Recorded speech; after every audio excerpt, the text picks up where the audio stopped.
Namaskar. Pranam to Sri Ramakrishna, Srimad Sarda Devi, Swami Vivekananda, and Srimad Sankaracharya ji. To begin with, I request Swami Anantaranji Maharaj and Hardik for Vedic chanting. Please.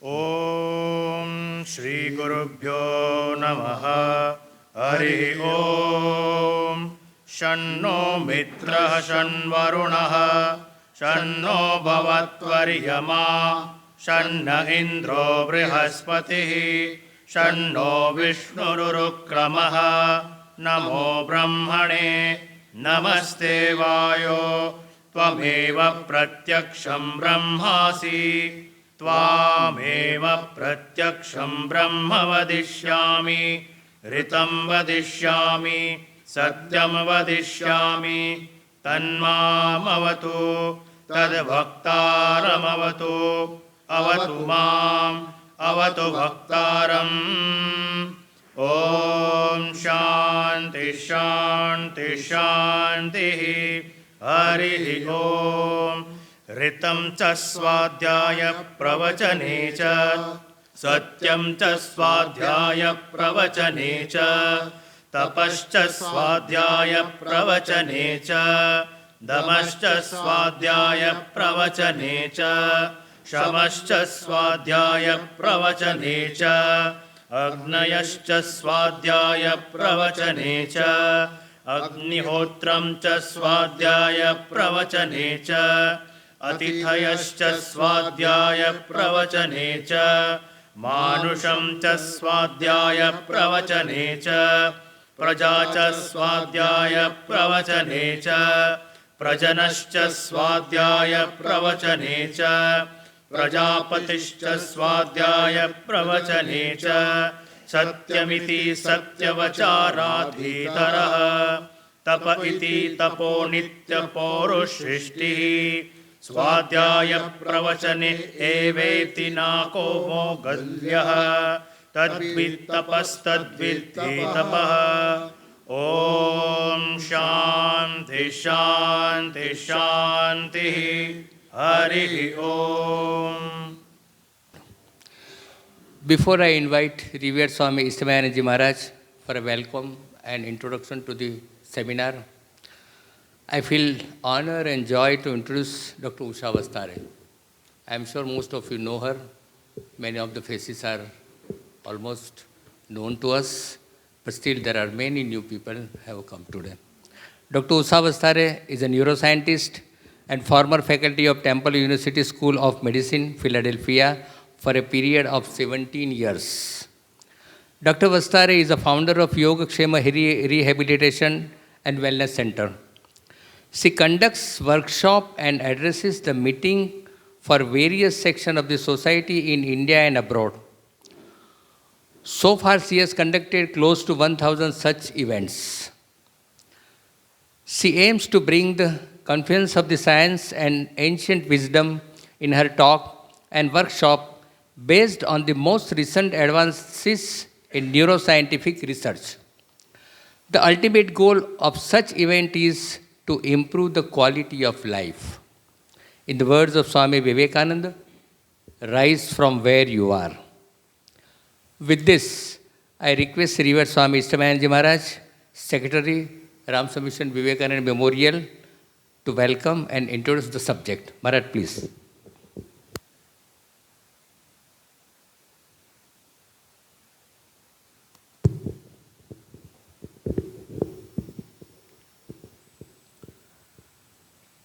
ॐ जननीं शारदां देवीं रामकृष्णं जगद्गुरुं पादपद्मे तयो श्रित्वा प्रणमामि मुहुर्मुहुः.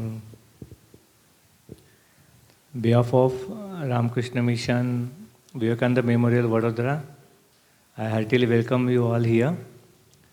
As you know, today's subject is Vivekachudamani for daily living, a neuroscience perspective.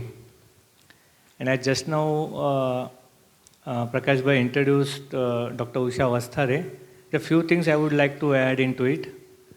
She is an ardent disciple of Ramakrishna Paramahamsa. She's been initiated in this holy order of Ramakrishna Sangha also. And for the last so many years, she is working in this field. And the most important thing is that the person who explains and who conducts the seminar, if the person has that background, so it helps us a lot. As we know that she is being a neuroscientist, has a good knowledge about the recent developments what are going on outside in this field of science. At the same time, she is a good sadhika, spending a good time in her own contemplation, meditation. So hopefully this seminar will help us, all of us, to dive deep into our inner nature.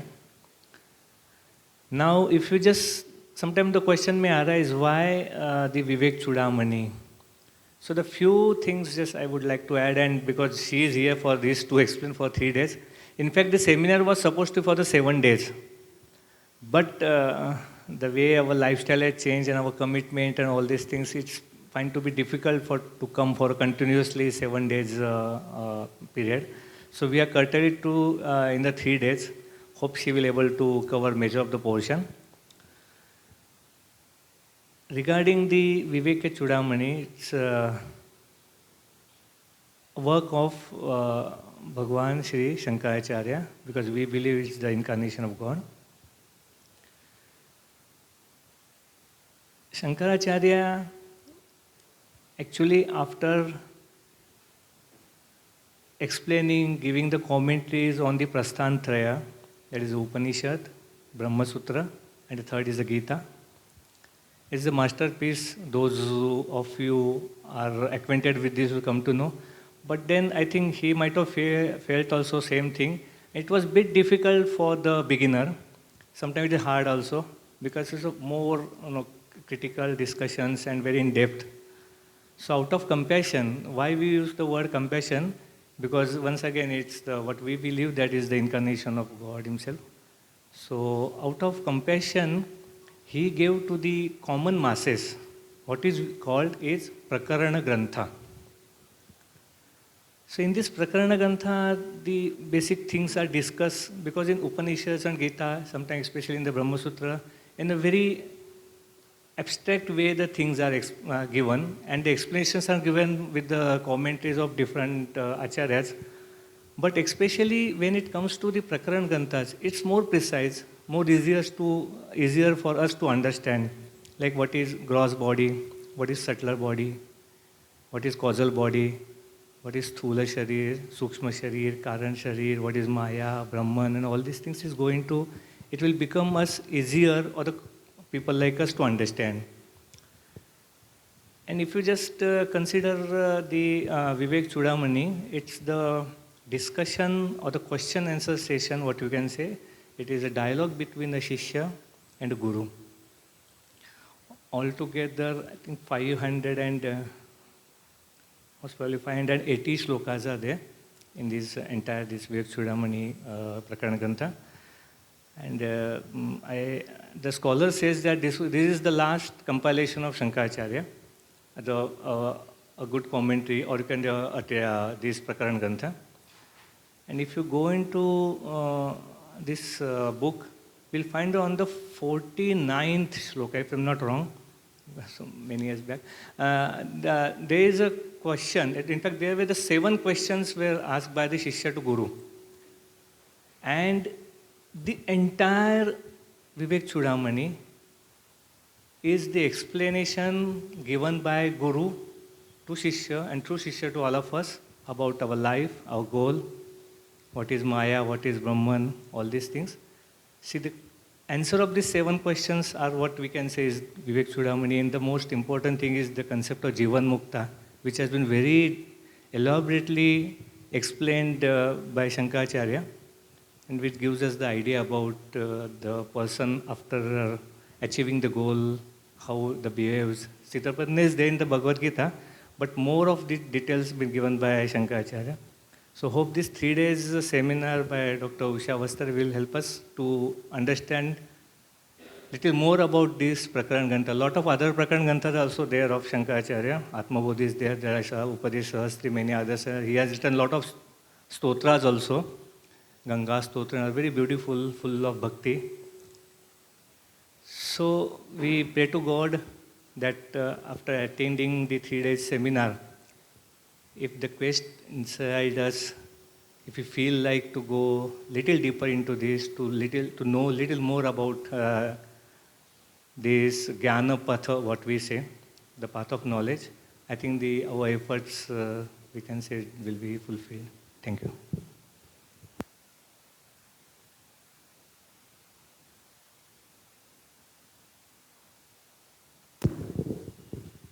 So with this, I invite Dr. Usha Vasthare, please come to speak on 3 days seminar on Vivekachudamani for daily living. Please come.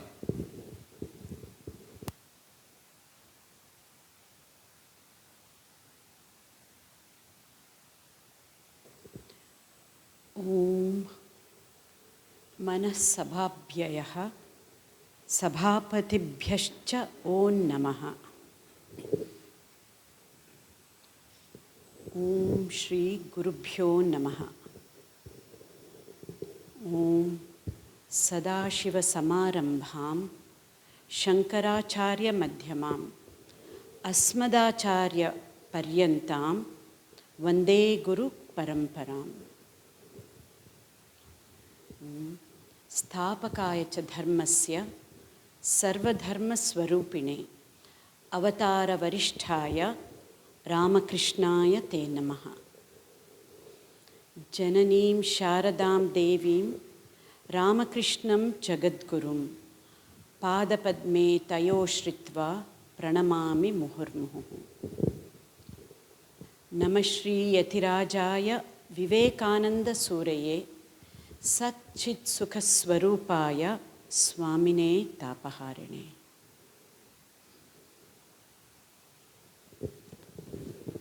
Pujya Swamijis and dear seekers, I take this opportunity to respectfully remember Swami Nityasthananda Ji, the president of Ramakrishna Mutt and Mission, Bengaluru, for his teachings on Vivekachudamani, and Swami Ishtamayananda Ji, Secretary, Ramakrishna Mission Vivekananda Memorial, Vadodara, for his guidance and mentorship.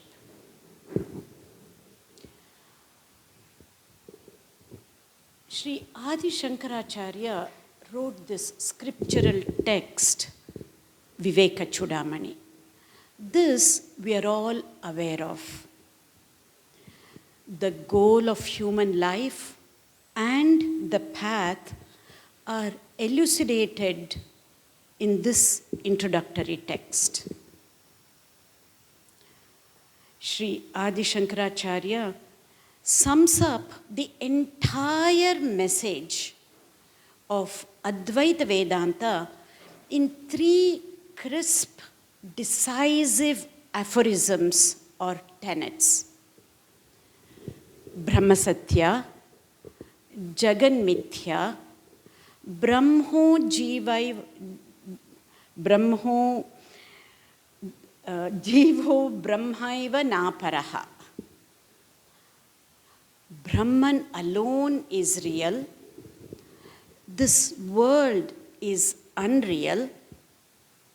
The individual soul and the universal soul are no different. When we hear this, certain questions arise in the minds of seekers of Advaita Vedanta. Like, why? Why should somebody have an ambition to achieve anything in this world if this world, as put by many Advaitins, see this commonly as illusory or mithya. And to go on further, is it possible at all for a grihastha to fully engage with this world, have zest for life and family, and still be firmly grounded in Advaita Vedantic principles? Historically, in India, there are many great saints and even kings who have indeed achieved this. But as humanity evolves, and especially as the environment changes, we are confounded with the same question again and again, time and again. Under such circumstances, many people have tried and eventually, being unable to figure out the solutions for such questions, they conclude that this jnana path is not for them. This path of knowledge is way too difficult, and it is also dry. Unfortunately, some of them even consider themselves unsuited for this pursuit through knowledge. This is where I would like to share with you all as a seeker who is a scientist with an inquisitive, curious, and questioning mind, how I have figured out a way to lead a life full of meaning and purpose, keeping the highest Advaitic Vedantic principles in mind. What has helped me personally is to combine Sri Ramakrishna's teachings through Swami Vivekananda's interpretation, making Vedanta very practical and ultimately Holy Mother's implementation in day-to-day life. This I have combined with a simplistic but yet deeper understanding of the mind, and also using certain neuroscientific tools to train the mind, but more importantly, put this knowledge and understanding into action. So this is what I would like to share with you all as a seeker. A seeker, rather than sharing the knowledge of this Prakarana Grantha, Vivekachudamani, I would like to share the joy of me figuring out how to put such ultimate Advaitic Vedantic principles into practice in day-to-day lives.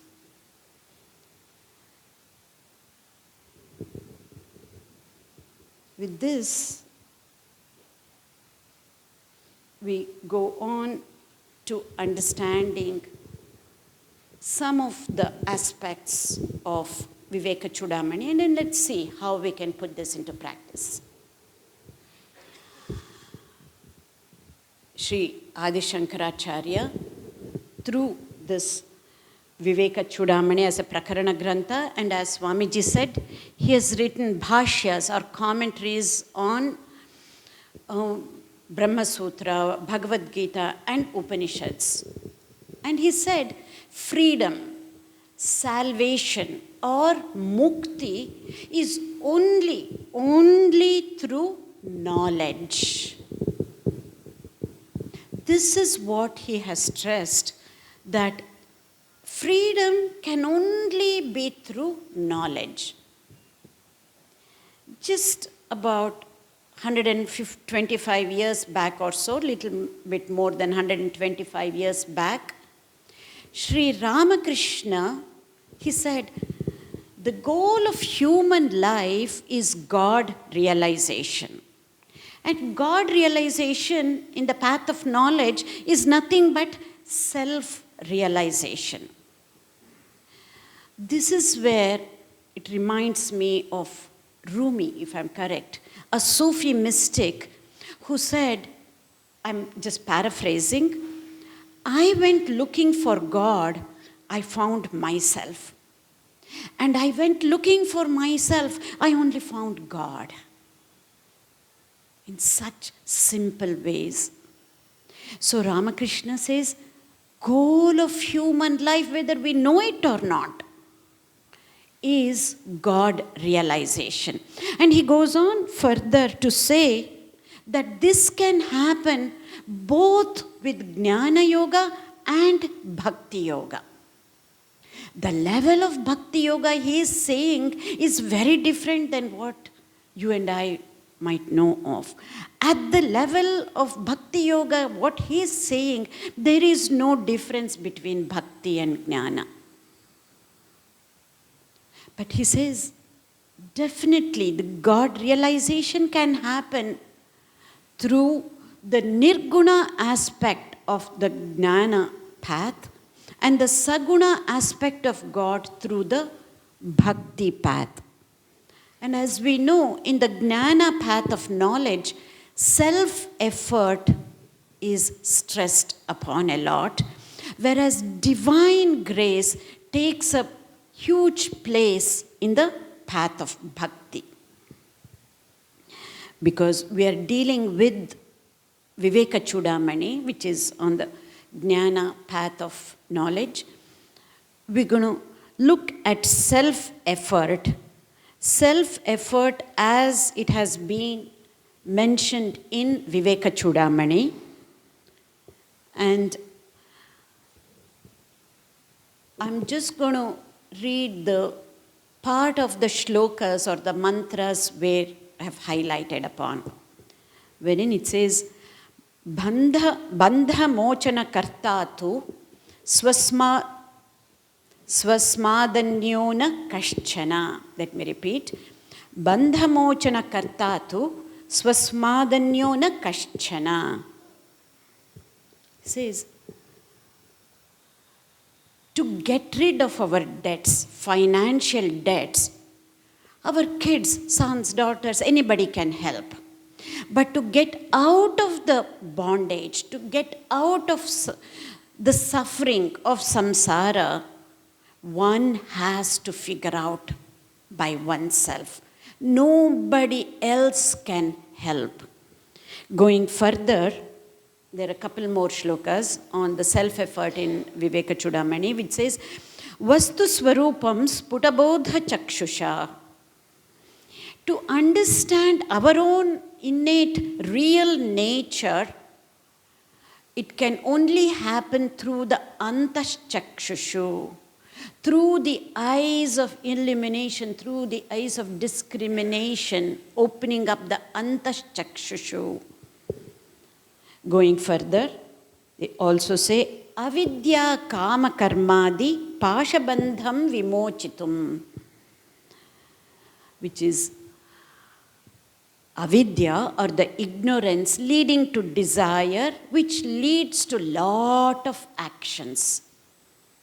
None of these actions will help us to realize God, but it's only through getting rid of ignorance that one can know who we truly are, and that can happen only through oneself. Nobody else can help. It's somewhat very similar to if we are hungry, if somebody eats for us, our hunger cannot be quenched. Our thirst cannot be quenched if somebody drinks water. We need to eat ourselves. We need to drink water for ourselves to overcome that hunger or quench that thirst.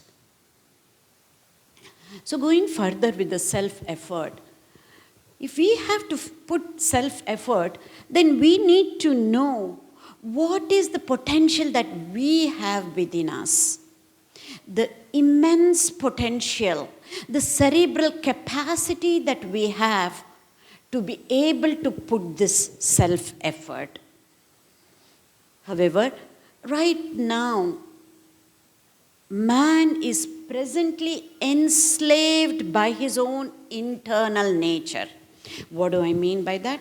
We are just listening to our minds. Whatever the mind says, we go after it. We need to be using our buddhi to be able to overcome this nature of being enslaved to our own minds. We will see what is the difference between mind and buddhi as we go along.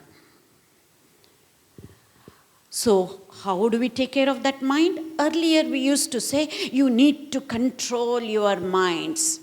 Now we have moved to, rather than just controlling the mind, to training the mind. Very subtle difference between the two as I use these terms. Controlling the mind could be just by using willpower, which is still of a very high order, which is still very difficult. But that same mind, if it can be trained along with using the willpower, some more knowledge of the mind itself or ourselves, then I would say that as mind training.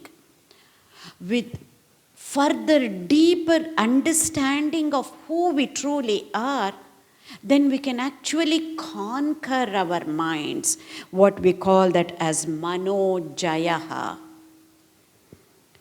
So from controlling our mind, just using willpower, to training our mind, combining the knowledge and combining the real knowledge of who we truly are, we can actually conquer our minds. And when you conquer, you can actually manifest our own real nature. Manifesting this innate real nature of ours, both inwardly and outwardly. And what do I mean by that? In fact, it is very simply said by Swami Vivekananda. He says, each soul is potentially divine. That is our inner nature. And that goal of human life is to manifest this divinity. He goes on to further saying how to manifest this divinity. Again, paraphrasing, it is by using 4 different yogas: Raja Yoga, Karma Yoga, Bhakti Yoga, and Jnana Yoga. He says in such simple terms, even more simply, he says, realize your own true nature. And your own true nature is that infinite spirit. That infinite spirit is your true nature. Just realize this, and that is enough, he says. Yes, easier said than done, right? Yes, we can repeat that. We are that infinite spirit. And it even goes on to say, we will get to that in Mahavakyas, that you are that. You are already that. What is that? That is that infinite spirit. So easy to understand just at the level of buddhi. But can we really feel that? Can we really feel that we are divine beings? That is the question. If I just ask any one of us, including me, yes, I can repeat that Mahavakya, you are that. Tattvamasi, Aham Brahmasmi, we can repeat. But can we feel that divinity within us? for most of us, most of the times, it is not possible. Why, if you ask? It is somewhat similar to, can we see our own eyes? There is no way we can see our own eyes. The only way we can see our own eyes is through the help of a mirror, right? And especially in this new age, we say, oh, the world is a mirror image of what is inside you. So we focus on the world outside. But first we need to actually focus on ourselves. That mirror to see ourselves has to be our mind, much more than the world. The world comes later. For us to understand our own true nature, which is that infinite spirit, we need to use the mirror, which is the mind as the mirror, to be able to see our true innate nature. When we look at it this way, even then, can we actually see ourselves as divinity when we look at our own minds? Usually we cannot. And again, the scriptures say the reason, 2 reasons for this. Why? When we look at our own mind, we cannot see ourselves as divine beings. Not once in a while, but all the time. That is what it says in the scriptures, right? Why? Because of the ignorance, that we don't know our true nature. But we can repeat, intellectually we can repeat. So that ignorance, if we take it away right now, whenever we read, oh, it is Aham Brahmasmi or Tattvamasi, that ignorance is gone at an intellectual level, let us say. But yet we won't be able to see ourselves as divine nature is because of the impurities of the mind. So you have all heard the common analogy that they gave, that the mirror is full of dust. We need to remove the dust, which are the impurities. We will see what those impurities are and how to get rid of later on. But if we remove the ignorance by knowing who we truly are, and just that is not going to be enough, we need to be removing the impurities. Again, just removing the impurities, not knowing who we truly are, even then it won't help. Both together, to be intellectually understand who we truly are, and to be able to remove the impurities, which is the dust on the mirror that has settled in, both together is what they say we will be able to understand who we truly are. That we are the divine beings. So this aspect we are going to look at from the neuroscience perspective and also from Viveka Vedanta perspective. Yes, that is a new term. We may not have heard that new term.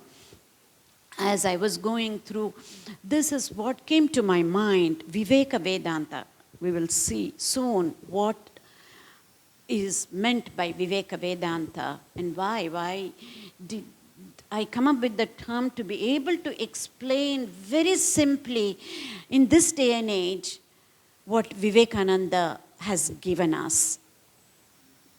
Just like a power capsule. And he has given it to us on platter. And then we will see what that is in a few minutes. So, coming to the impurities of the mind, to remove the impurities, it says, Chittasya shuddhaye karma natu vastupalabdhaye. Just doing the karma will never help us to understand ourselves, is what it says. Yes, doing the karma in a particular way will help to purify the mind, to remove the impurities of the mind. But only through knowledge, of who we truly are is the only way we will be able to know who we truly are. Through the discrimination, the viveka or the vivechana shakti, to know what is real and what is unreal is the only way to understand either that ultimate truth, which is nothing but our own true inner nature. So for that, of course, the books that I have referred, apart from many others, is the Vivekachudamani that was written by one of the past presidents of Bangalore Ashram, Swami Adidevananda ji. I had seen him as a young girl, and then as a young girl, because I would not know anything about this, but I still remember him saying. So that is the book that I have referred, along with Swami Ranganathananda ji's book on Vivekachudamani, and of course the complete works of Swami Vivekananda. And I have just taken two of the mantras in Vivekachudamani, which is Yadbodhavyam tavedani atma anatma vivechanam taduchyate maya samyak shrutva atmani avadharaya. For me, this is one of the critical shlokas, because this shows how tough such texts, scriptural texts are. One has to be really well versed in Sanskrit to be able to grasp the inner meaning, because the Atma has been referred in both the lines in this shloka. In the first line, Atma Anatma Vivechanam, that Atma is referred to the Atma. Whereas in the second line, the same Atmani Avadharaya. In the second line, Atma, the word Atma refers to the mind. Until and unless we are kind of Sanskrit scholars, to be able to study this book, going into Padartha and deeper meanings, that I'm going to leave to our Swamijis of our order, because I'm no Sanskrit scholar. However, I'm going to take up the essence of the Vivekachudamani text and see how we can implement that in our day-to-day lives.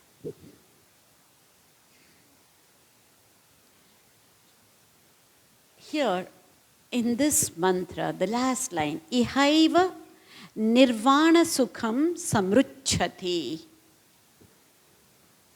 The word Ihaiva here, Shankaracharya refers to, you can get Nirvana Sukham, that is Mukti, salvation, freedom, in this very life itself, is what Shankaracharya refers to. So we will see how this Ihaiva word can be interpreted and reinterpreted from a neuroscience perspective. I've taken a different approach here. So pay attention to that word Ihaiva as we go along. We will see how that is interpreted. Probably tomorrow we will get to that. So the key word here is Ihaiva. Ihaiva Nirvana Sukham Samruchati. Whether it is in this life or what, we will see. We will wait. So, as I said earlier, we're going to implement the very essence of Vivekachudamani using the neuroscientific angle, and also based on Swami Vivekananda's newer way, unique way that nobody has ever done until now, how he has taken the Advaitic knowledge and given to us as something so simple that we can implement.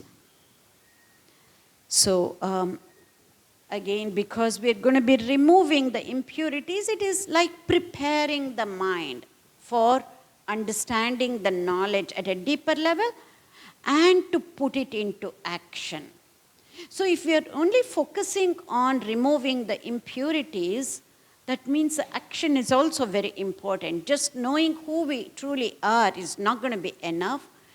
The chitta shuddhi to happen, or to remove the impurities of the mind, we need to put that knowledge into action. So, to switch gears with that pre-introduction, if I can say. Some of you who have heard me, this is one of my favorite phrases. I say it again and again every time. You're going to hear this. When you change the way you look at things, the things you look at will change. Let's see how this refers to, with respect to Vivekachudamani. Until now, I have only looked at it from a scientific angle. The same phrase, how does it relate to Vivekachudamani? You'll see. I am a soul with a body, not a body with a soul. We have heard this, right? Another way of saying this is we are all spiritual beings going through a human experience. And we are not human beings going through spiritual experience once in a while. But we are truly spiritual beings going through a human experience. The same thing, Swami Vivekananda has put it even more simply, saying that in one word, this ideal is that you are divine. He says it in such a simple way. So, not only you are divine, each man that you see, even that person is divine.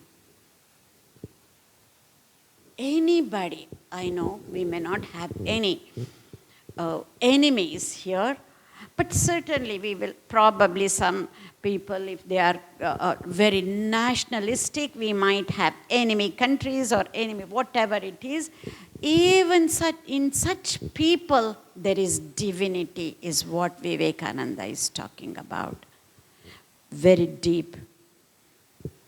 So spirituality is all about changing that perception.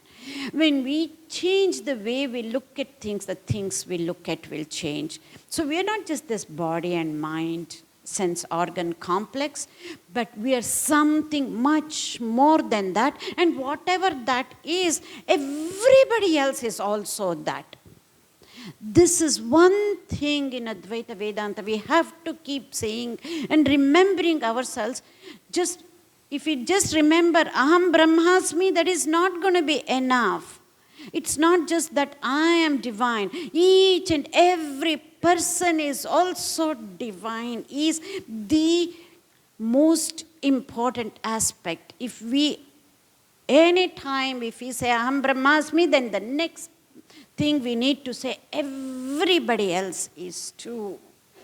Until and unless we keep practicing that, to really implement these Advaitic concepts in our lives, and especially when push comes to shove, at the difficult times in our lives, when we are going through suffering, this is the only thing that helps. I can assure you that.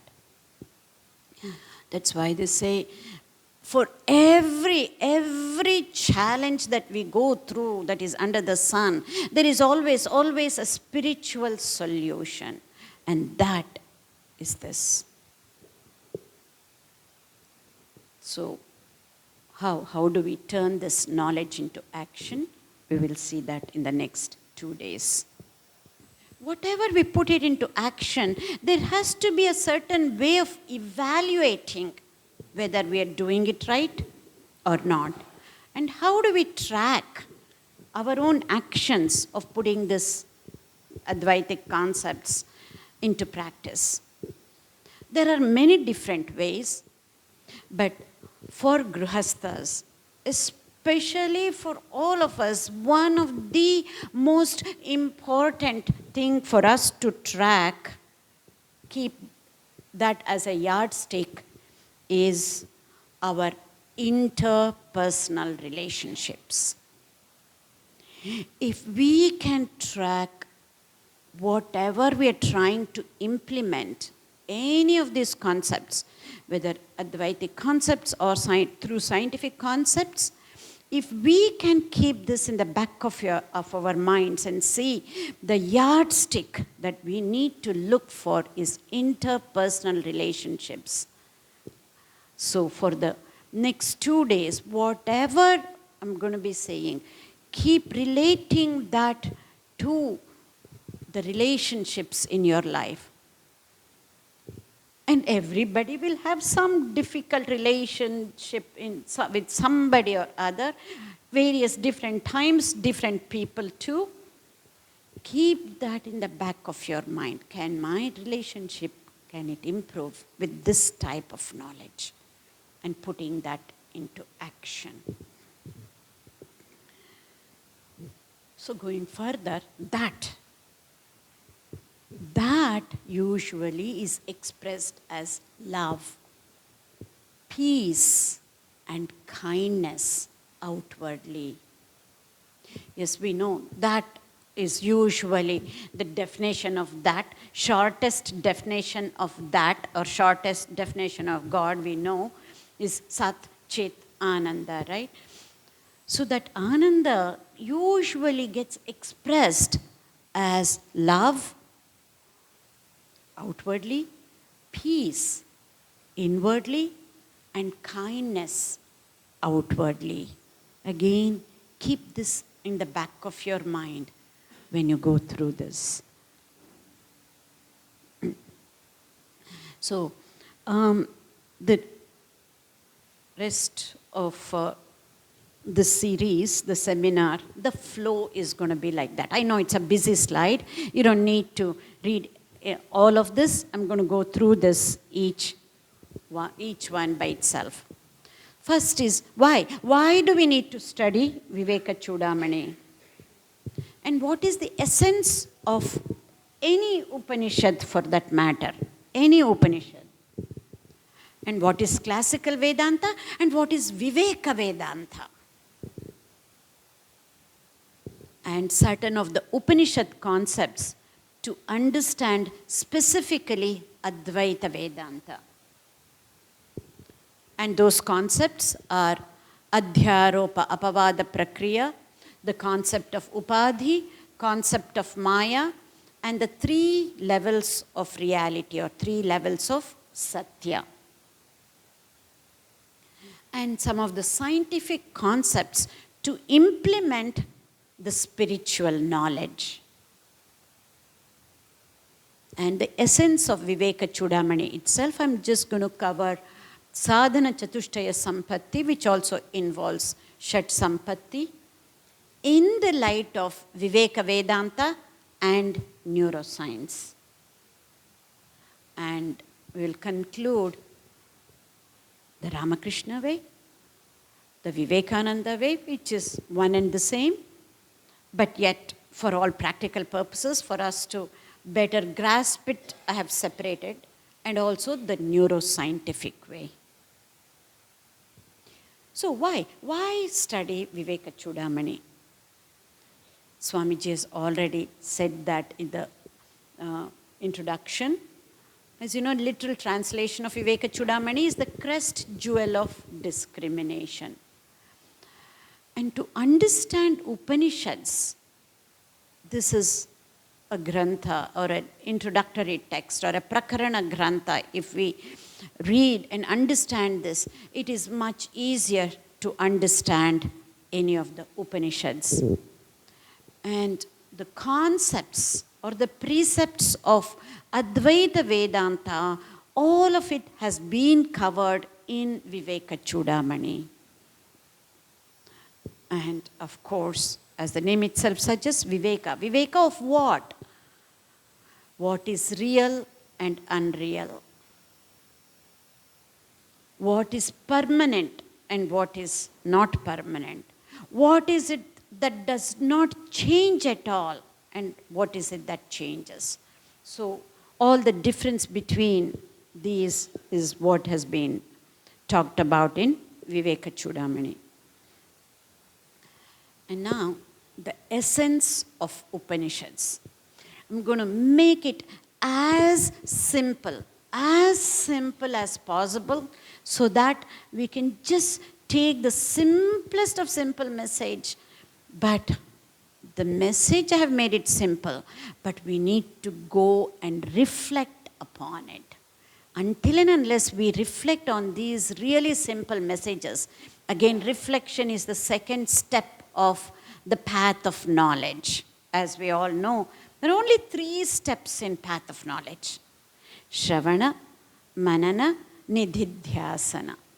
So the message, Shravana, will be very, very simple, but we need to go and reflect on this, and Nididhyasana, meditate and put it into action. The essence of Upanishads is just this: to understand the relationship between us, jivas, the world outside, and also Brahman. Very simple. In other words, who am I? Or what am I? And what is this Jagat? What is this world? And who is God? Or what is God? Just asking these questions, we will be able to go deeper. So the relationship between me, the world, and God. This is just the essence of Upanishads. If we can understand the relationship between ourselves and the world and Brahman, the yardstick we talked about, our relationships with others, with our loved ones, with friends, with family, with neighbors, with colleagues, anybody, it will truly be a beautiful experience if you can truly grasp this relationship. And going further, from that is the essence of Mahavakya. The essence of Upanishads is understanding the relationship between us, the world, and God, whereas the essence of Mahavakyas is to understand the relationship between us and God. That is nothing but Mahavakyas. And we know the 4 Mahavakyas, right? We are all familiar with the 4 Mahavakyas. Tattvamasi, Aham Brahmasmi, Ayamatma Brahma, and then Prajnanam Brahma. That comes from different Vedas and Upanishads. We don't need to go into details of that. Those we can get it very easily in any of the books.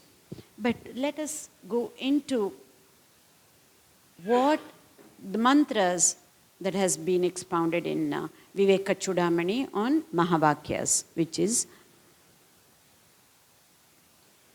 Samyak Ekatvameva Pratipadhyate Muhuhu, and Vachyayoho Nigadhyate Anyonya Viruddha Dharminoho. 2 of them taken together. What is that? Tattvamasi, thou art that, you are that. It gets repeatedly established again and again and again in Vivekachudamani, as we know. But what we need to understand here is, of course, I'm not going to get into detail of different Vachyartha, Lakshyartha and whatnot, but if we can just understand this, that yes, we say Aham Brahmasmi or Tattvamasi, but yet we see contradictory attributes, which means in essence we are the same. It is like comparing a glowworm to the sunlight.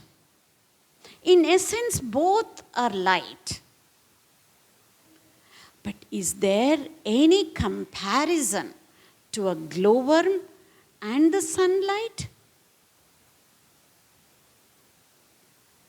Can the wave become an ocean? Can never become an ocean. But yet in essence, both wave and ocean is made up of water, right? In essence, it is the same. This is where, if we just stop there, many a times for beginners like us, Advaita Vedanta can be very confounding.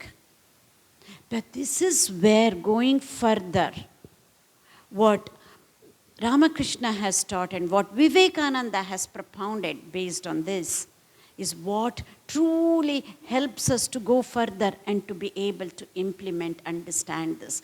In other words, if we just take any of these, either just Mahavakyas or just one text, I can assure you, we will be confused. It's all about connecting the dots. Not just reading one Prakarana Grantha, not just reading one Upanishad, but reading many of the Prakarana Granthas, reading many of the Upanishads, going deeper and to be able to connect the dots, to be able to understand only in essence we are one and the same. Can a glowworm, can it ever match the sun? Cannot. But yet it is very, very important to know in essence it's one and the same. As we go along, we will see how important that message is. In essence, we are one and the same. Especially the yardstick that we have taken of interpersonal relationships. That is where the essence of the glowworm and the sun, one and the same. Essence of who we are. And the other person, the most difficult person in our life, in essence, we are one and the same. And not just in essence, and we are truly, truly interconnected. And this is what it says even in quantum physics that we understand now. And that is when happiness we can never achieve in a singular manner. By ourselves, happiness cannot be achieved. I'm talking in a different level. It is always plural. I'm not talking at the level of being happy by being selfish manner. That is at one end. But at the ultimate end, like Ramakrishna, where bhakti and jnana are one and the same, then it is different. There is no singularity, there is no plurality. Such terms, such concepts will drop off. But at the stage we are in, that happiness is always plural. That is why I have taken that yardstick for us to implement as that of interpersonal relationships. So, if that is the case, how can we make use of this Mahavakyas?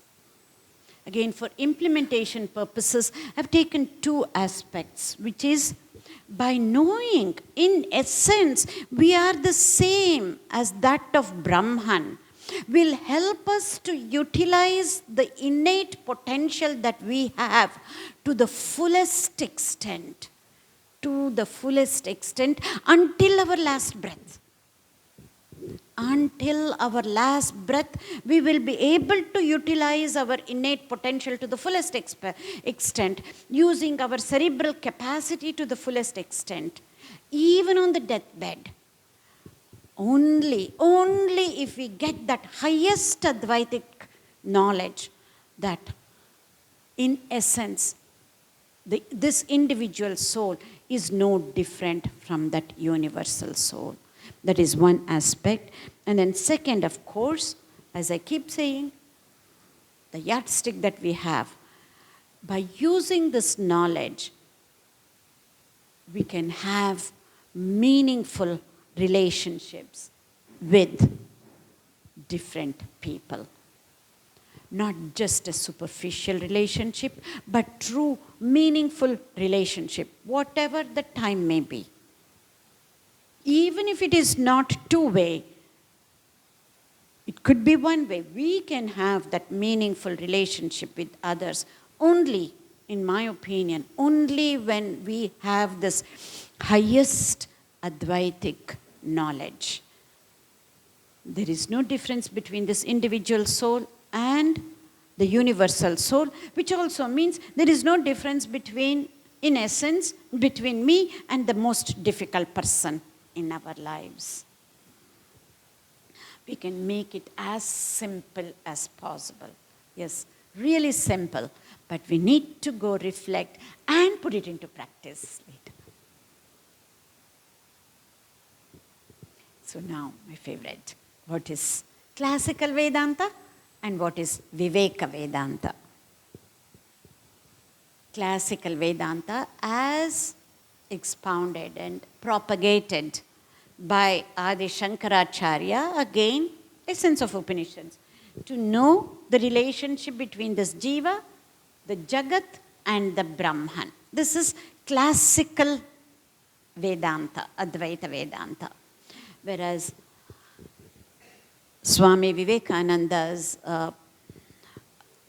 I would say, not just interpretation, going further to make it as simple for us to implement this Advaita Vedanta concept, is that manifestation of divinity that is already within us. This used to be called as Neo-Vedanta, especially in West. I was used to the term Neo-Vedanta all these years, but I hardly see that in our country. We don't use that as much here. But in West, Neo-Vedanta is used a lot, which is nothing but practical Vedanta, which as I take a little bit of, what do I say, my attachment for my guru and his Shishya, his prime Shishya Vivekananda. I have made this as Viveka Vedanta. And it has double meaning, as you can say. Vedanta, as has been expounded by Swami Vivekananda, of course, and it's also through discrimination, discerning power. We need to use the discerning power and the discrimination power to be able to manifest this divinity within us. So it has a double meaning. This is the essence of classical Vedanta and Viveka Vedanta. We will go further into Viveka Vedanta later on. But simply put, Viveka Vedanta, it is so simple. Nobody can make any simpler than this, in my opinion, because he says very simply, whether you know it or not, we are all divine beings. Nothing can get simpler than that, right? We are all divine beings, whether we know it or not. And the goal of life, the goal of human life, is to manifest this divinity that is already within us.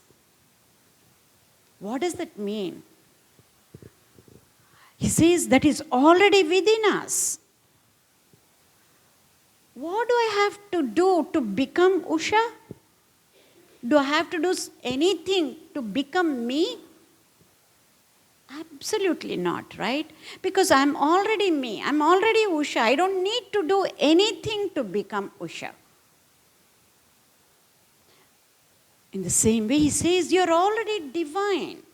You don't have to do anything. Just keep manifesting those divine qualities that are already within you. This is the goal and purpose of human life, he says. And he goes further, he says, after a certain level, the goal of human life is also to help manifest this divinity in others also. Just 3-step process, so simply put, and so easy to implement when we understand this, which we are going to do tomorrow, again from a neuroscientific angle. What does that mean? We will see that. As simple as this. It cannot get any simpler than that, if you ask me. And he goes on to say further, he says, there is no difference between mind, matter, and spirit. He says, they're all different phases of experiencing that one. In the next part of this same thing, it's even clearer. He says, this very world that we see outside is seen by our 5 senses as matter. When we experience this world through our sense organs, it is matter. Whereas, and this is done by the very wicked, he says, as hell. The same matter as experienced by 5 senses, by the wicked people, it is looked at as hell. This world is hell, he says. Whereas the same matter looked at through 5 senses becomes heaven. This world becomes heaven through the eyes of people who are good. And through the eyes of people who are perfect, the same world is seen as God. But here is the catch. It is not like there are 3 different groups of people who are wicked, who are good, who are perfect. It is just like the 3 gunas, you know. Tamasic, Rajasic and Sattvic. It's not like there are 3 different groups of people. All the 3 gunas are within us and it gets expressed at different times. It's the same way. The same outside world, when we are going through tough times, especially with that difficult people in our lives at work or at home, the same world, or it could be home, it could be office, becomes hell. Isn't that so? And the same world, we are seeing through the same 5 senses. With our loved ones, with our friends, we are having great time. Oh, it looks like heaven. And the same world, all of a sudden, on certain festival days, we become so religious and with utmost Shraddha, the same world can be looked at as God. It's all in our perception. When you change the way you look at things, the things you look at will change. All the 3 are within us. Just this is enough if we go now and start looking at the world through the same 5 sense organs, through this same mind. Can we keep training ourselves to keep looking at the world? World means not just outside world. Other people also belong to the world. Right? Just this slide is enough. That is how powerful Viveka Vedanta is.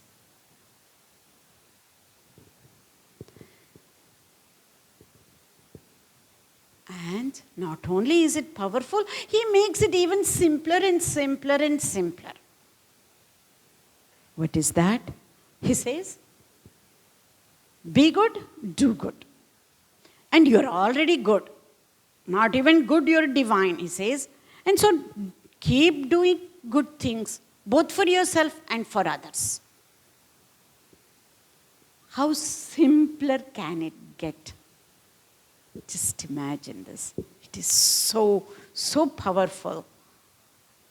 But yet, we just read, we recite these things, but we need to put it into practice. Getting inspired is one thing, but to implement is another.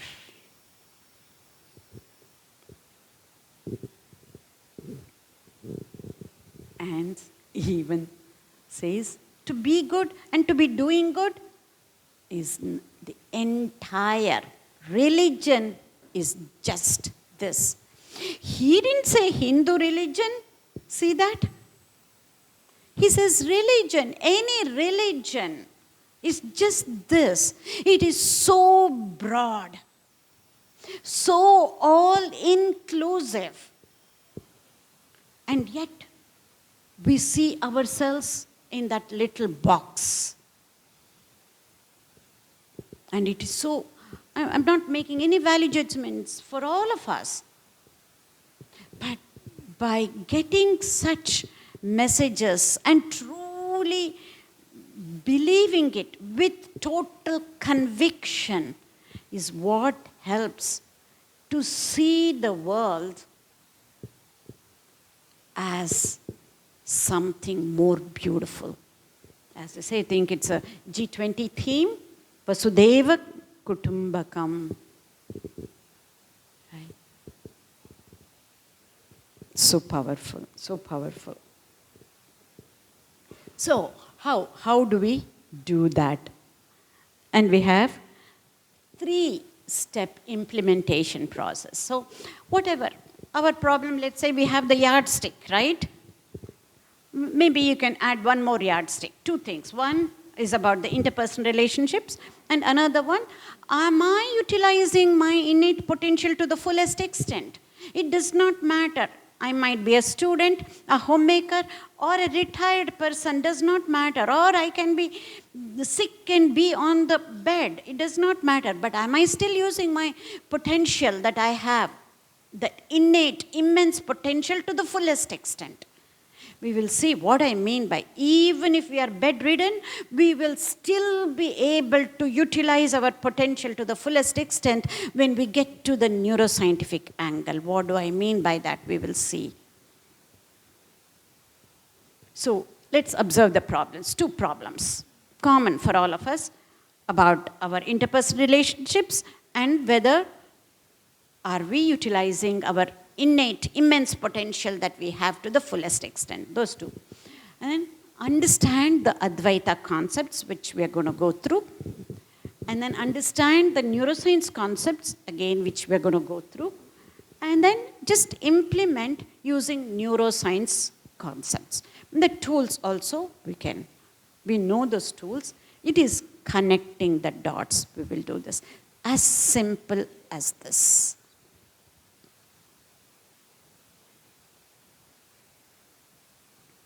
So let's get into a few Upanishadic concepts to understand Advaita Vedanta. Can we go further and take up the questions later, Swamiji, or should we take go further? Okay. These are the 4 concepts that I'm going to be taking. Adhyaropa Apavada Prakriya, the Upadhi, Maya concepts, and also 3 levels of Satya. We will go each one. Adhyaropa Apavada Prakriya. I'm sure we have heard this, right? Rajju Sarpanyaya, or the aphorism of, a rope looks like a snake. Here there are some conditions we have to know. If it is completely dark, we don't even see the rope, right? No need to even see the rope as rope. We cannot see anything. And if there is bright light, we can easily see that there is a rope and not a snake. It's only for people like us in between. Neither are we completely ignorant, nor are we enlightened all the time. I will say it, sometimes we are in light, and then what do I mean by that? We will see it tomorrow. I promise you will go back feeling happy, yes. In between, most of the times when there is semi-darkness is when the rope looks like a snake. We know this. This, because it's such a familiar one, I'm just going to go through really quickly. And as we go along, we will keep referring to this. So, what it says, Adhyaropa apavadabhyam nishprapancham prapanchate. What it means is, it is superimposition of one thing over another. What does this mean with respect to our Upanishad message, which is the world, us, and the Brahman, right? What does this mean by, why do we need to do this adhyaropa apavadha? What happens when we use this concept to the world?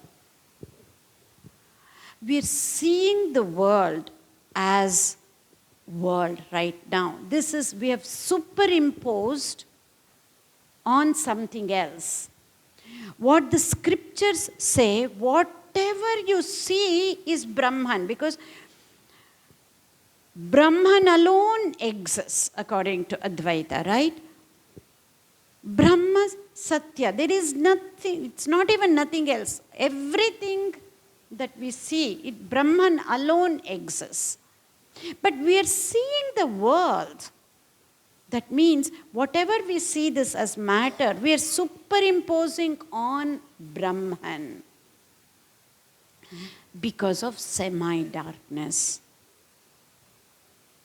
And we realize, again, when we take each one concept by itself, it is not complete. As we go through the other Upadhi and Maya, I keep adding to this, then it will make more and more sense, even as I give examples.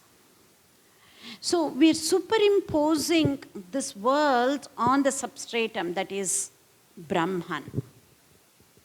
It's okay, sometimes we need to do that. We will see. That is where the concept of Upadhi comes in. How each one is connected, we will see.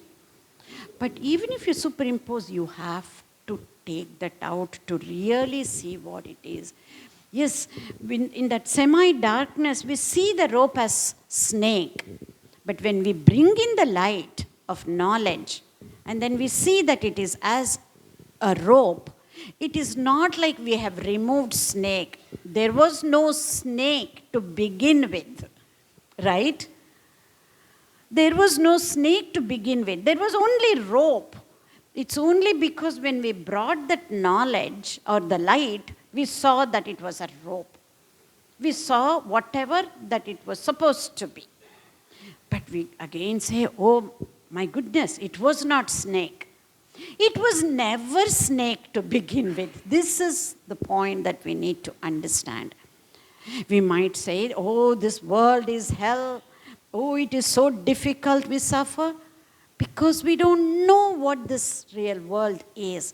If we truly understand world as that what we are seeing, we have superimposed on something that is real, then we will never be able to say, yes, these are passing phases. Again, we have to get to that concept of the three realities to make more sense. I'm just building it up. We will see. So superimposing something that is mithya. And again, many a times in translation, this mithya word is taken in a very different way as illusion. We will again see what that mithya means, not that it is illusion, something that is not there, but we are seeing it as something else. This is where many a times Advaita philosophy has a bad rep, especially when you share this with many different types of people with different types of philosophies. They always say, whether it is with this or when we come to the concept of Maya, they say Advaitins always hide behind Maya. You don't have a particular answer, you always hide behind.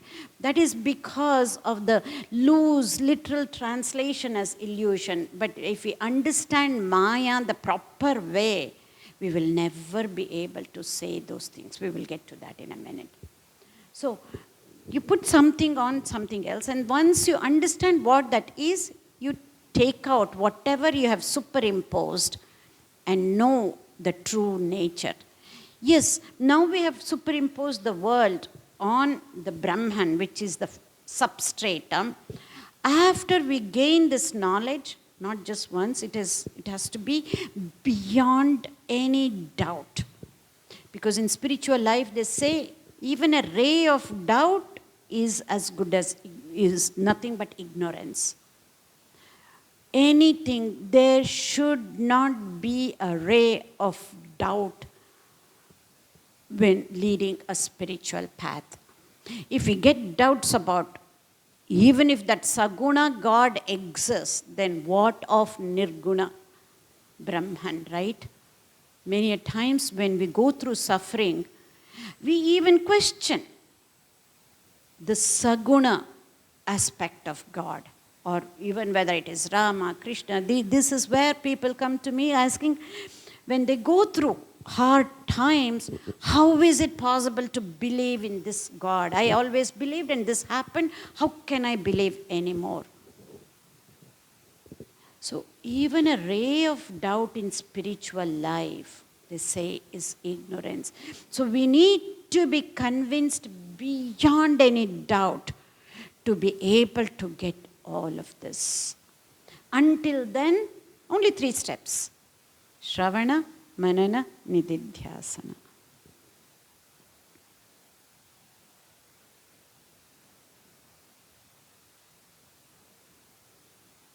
So there is a shloka for this Adhyaropa, Apavada Prakriya in Vivekachudamani. Let me get that. Yeah. Naham jivaha param brahma iti atat vyavrutti purvakam.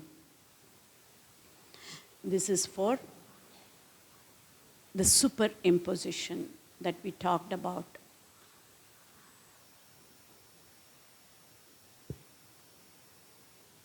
It's just if we remove whatever we have superimposed on something that is real and know that whatever we have superimposed is not real, that is enough, is what this shloka says.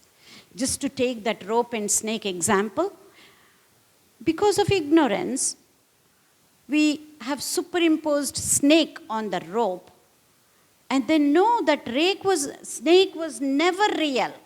That means you have removed that superimposition. That is enough, is what as simple as that shloka says.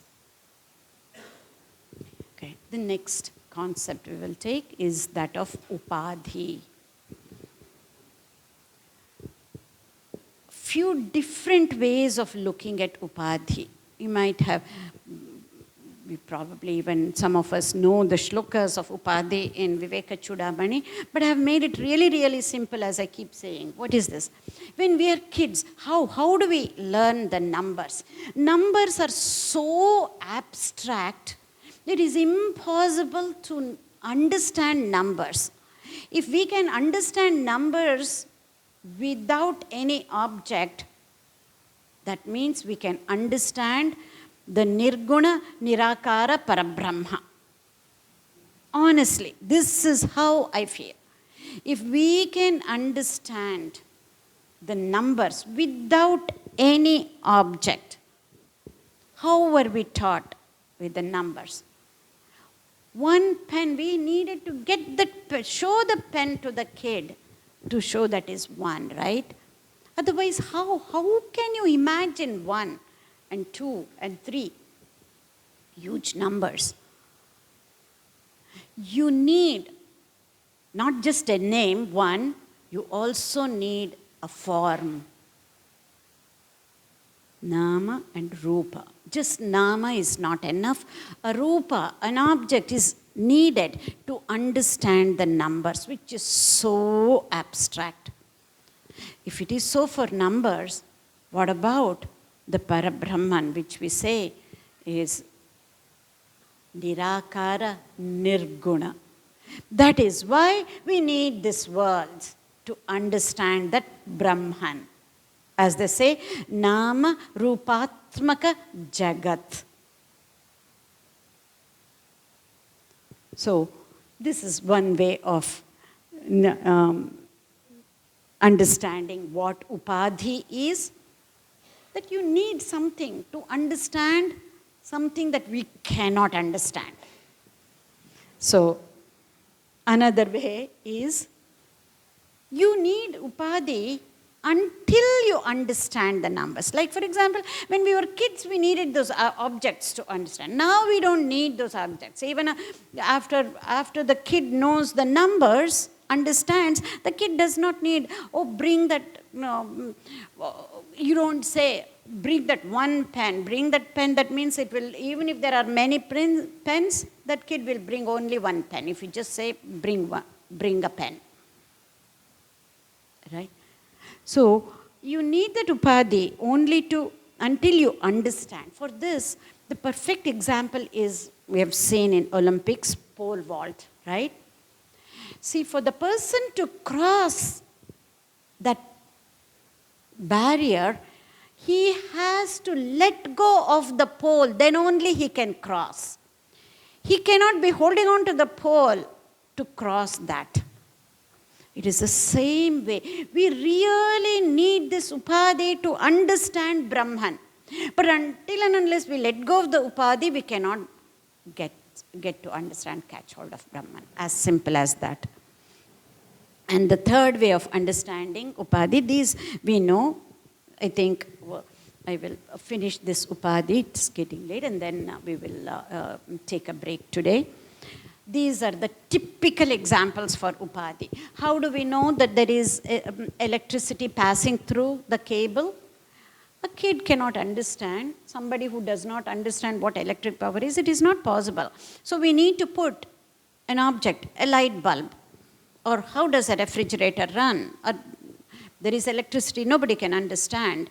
So when you put a refrigerator, a light bulb, or whatever an object, right? To show that there is electricity going through that. So that to understand electric power, you need Upadhi. Any electrical appliance becomes an Upadhi. And in a similar manner, another classic example that they take is, if there is a crystal, which is very clear, you cannot say anything. You need to know, if you need to know that it's a crystal, if there is a flower behind that, the typical example that they give is red hibiscus in our scriptures. Then you know that something that is in front is whatever is clear because of the color that is behind it, you can know that there is a crystal ball. So that typical example. And the worlds, whether we know it or not, world is an Upadhi. World is an Upadhi from Brahman. And it's not me, I don't say this, but in a joking way, one of the Swamijis say this, Brahman, who is nameless and formless, is also useless. He needs an Upadhi to express himself or herself with nothing, neither himself or herself. Even Brahman needs an Upadhi to be manifested, right? So this world is an Upadhi. And if the world is an Upadhi, we as human beings, we are also Upadhis of Brahman. Beautiful. So this, I'm going to end with a poem on Upadhi. But before that, I think, there is a shloka. I'm just going to say this. And I'll end today's with an English poem, which you will truly enjoy as much as I do, I hope. Tayoho virodhaha ayam upadhi kalpitaha na vastavaha kaschit upadhireshah. This is the shloka in Vivekachudamani that depicts what is an upadhi. Again it says, it's something we have put in. Upadhis are not real. It's definitely not real. When is it real? Again, we have to go to the next concept, the three, when we get to the three levels of Satya, in which level it becomes real and which level it is not real. We will get to that. But just knowing that Upadhi is not real is enough. So, as I promised, I'm going to read out this poem on Upadhi and then we will stop today. This is a poem written by Saint Teresa of Avila. Christ has no body. Christ has no body but yours. No hands, no feet on earth but yours.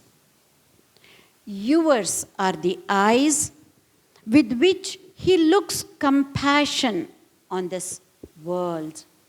Yours are the eyes with which he looks compassion on this world. Yours are the feet with which he walks to do good. Yours are the feet with which he walks to do good. Yours are the hands with which he blesses the world. Yours are the hands, yours are the feet, yours are the eyes, you are his body. Christ has no body but yours. Of course, this is the Advaita Vedanta seminar. It's not limited to Christ. We can put any of our personal God and feel, I am that. My personal God has no body but mine. Let me use this feet of mine and hands to do good. So, we are also upadhis of Brahman. I think with this, we will take a break and then take up concept of Maya tomorrow. Thank you.